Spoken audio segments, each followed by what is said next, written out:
ഗോവ രാജ്ഭവനിലെ 450 വർഷം പഴക്കമുള്ള പള്ളിയിൽ വിശുദ്ധ കുർബാന അർപ്പിച്ച് ഇരിങ്ങാലക്കുട രൂപത. ഇരിങ്ങാലക്കുട രൂപത അധ്യക്ഷൻ മാർ പോളി കണ്ണൂക്കാടനാണ് സീറോ മലബാർ ക്രമത്തിലുള്ള വിശുദ്ധ കുർബാന രാജ്ഭവനിലെ പള്ളിയിൽ അർപ്പിച്ചത്. ആദ്യമായാണ് ഇവിടെ സീറോ മലബാർ ക്രമത്തിലുള്ള ദിവ്യബലി അർപ്പിക്കപ്പെടുന്നത്.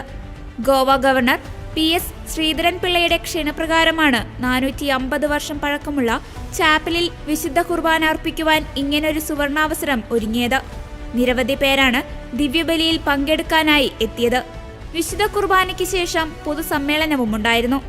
Bishop Mar Pauly Kannookadan, reverend doctor Lazar Kuttikkadan, father Georgy Theyilappally എന്നിവർ ഉൾപ്പെട്ട സംഘത്തിനെ ഗോവ ഗവർണർ PS ശ്രീധരൻ പിള്ളയും രാജ്ഭവനും ഒരുക്കിയത് വൻ സ്വീകരണമായിരുന്നു. ഗോവയിലെ സി കത്തീഡ്രലിൽ പൊതുവണക്കത്തിനായി വെച്ചിരിക്കുന്ന വിശുദ്ധ ഫ്രാൻസിസ് സേവ്യറിന്റെ ഭൗതികദേഹം കാണാൻ എത്തിയപ്പോഴാണ് ഇങ്ങനൊരു അവസരം ഇരിങ്ങാലക്കുട രൂപതയെ തേടിയെത്തിയത്.